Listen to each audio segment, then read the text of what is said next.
Greek island of Lesbos. A very good morning to all of you. Today we are going to do some of the latest trends in the UPSC.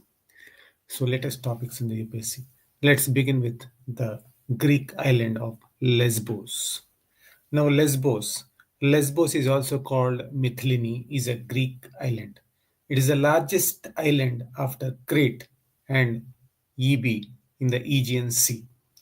This island is largely volcanic in the west, and numerous thermal springs indicate the unstable subterranean structure that has caused severe earthquakes throughout the history. The irregular coast of Lesbos is penetrated by two narrow-mouthed bays. Number one is the Geras from the southeast. Number two is the Gulf of Kalnois, southwest. The principal peak here is Mount Lepethismus, 3,176 feet. So once more, Greek island of Lesbos. Lesbos, also called Mytilene, is a Greek island. It is the largest island after Crete and Ibori in the Aegean Sea. The island is largely volcanic in the west, and numerous thermal springs indicate the unstable subterranean structure that has caused severe earthquakes throughout the history. The irregular coast of Lesbos is penetrated by two narrow-mouthed bays.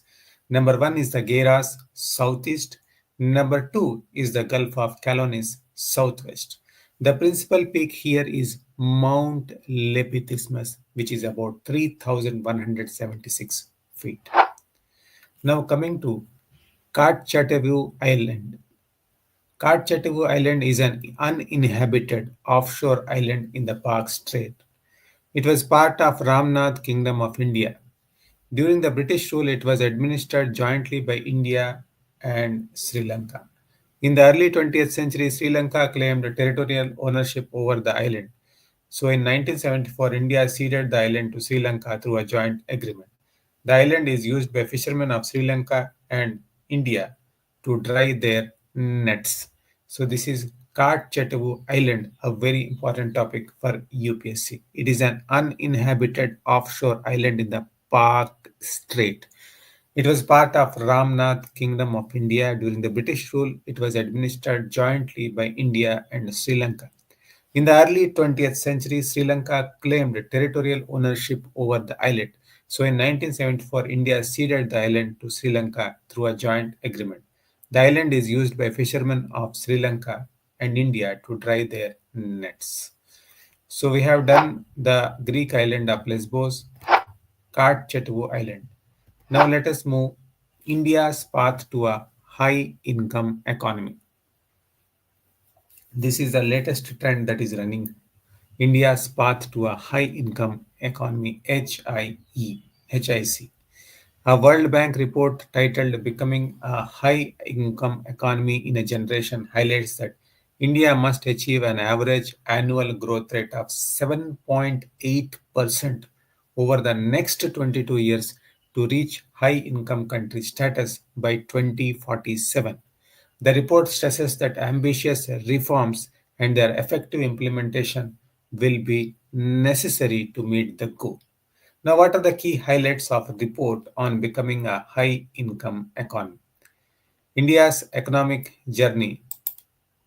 India's share in the global economy has doubled from 1.6% in 2000 to 3.4% in 2023, making it the fifth largest economy in the world.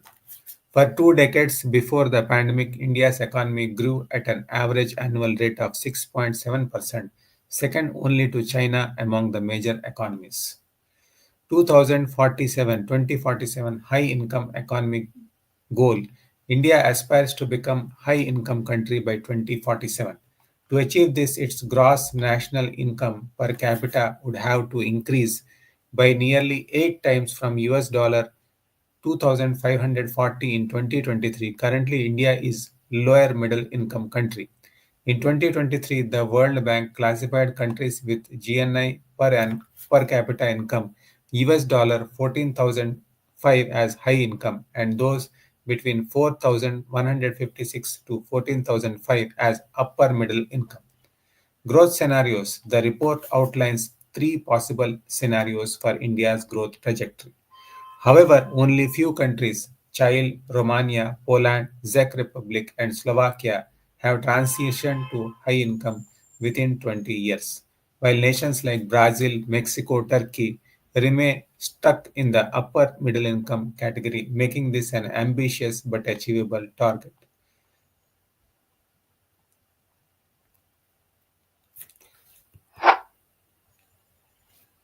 So, how do we achieve this high income economy, high income country? What are the key challenges in achieving high income country status? Declining investment rate. Investment to gross domestic product peaked at 35.8% in 2008 but fell to 27.5% in 2024.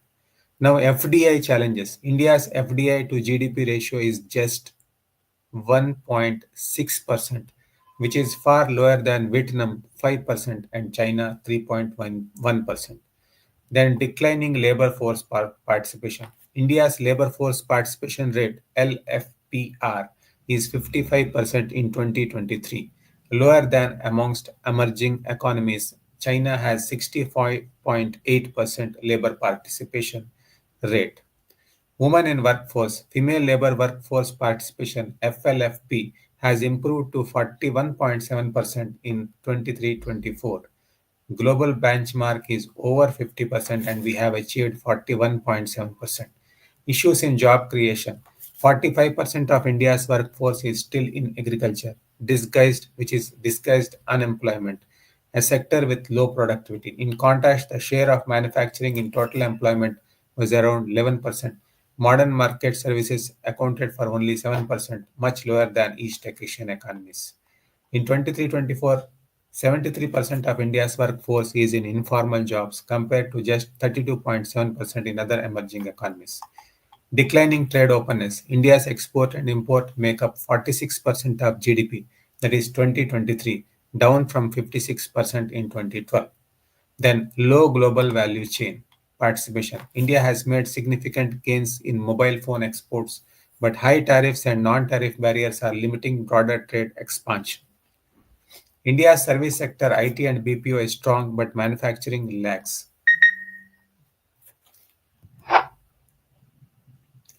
India's ranking in ease of doing business index is sometimes seen in the news. Which of the following has declared that ranking?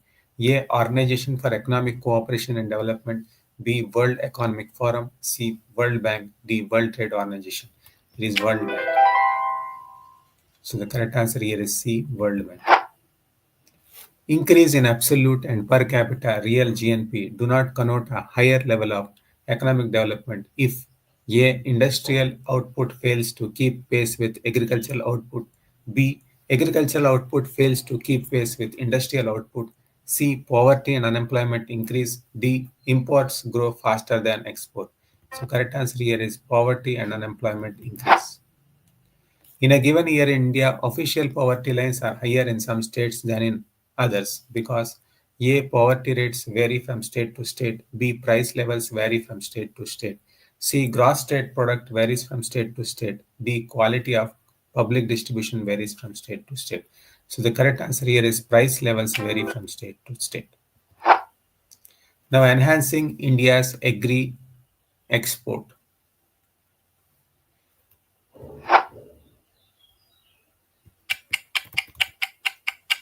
The government initiatives to boost agricultural exports.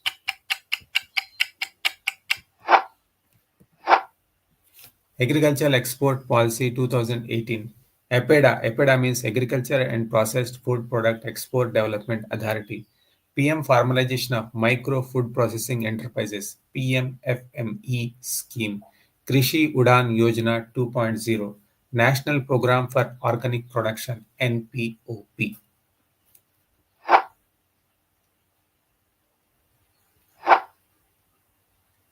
Now, what steps should India take to increase its share in global agricultural trade? Number one is establishing market intelligence units. The government should set up external market intelligence units to provide real-time data on international export demand, helping farmers and exporters meet global market needs. Number two, support agri-tech startups. India's vast agriculture sector provides startup opportunity to scale, expand, and innovate to maximize trade potential. Number three, diversify export markets. India should explore new products and markets, prioritizing dairy, poultry, vegetables, and fruits in Africa, Southeast Asia, and Middle East. With rising post pandemic demand for superfoods and herbal products, India should promote their cultivation and processing. Compliance with SPS measures. India should educate agri value chain participation on SPS compliance and develop processing infrastructure to boost quality and global competitiveness. Develop agroclimatic clusters. Identify suitable agroclimatic zones for cultivating export oriented crops will optimize productivity and quality. Establish a credible trading policy. India needs to streamline its agricultural trade policy to minimize the frequent imposition of export restrictions.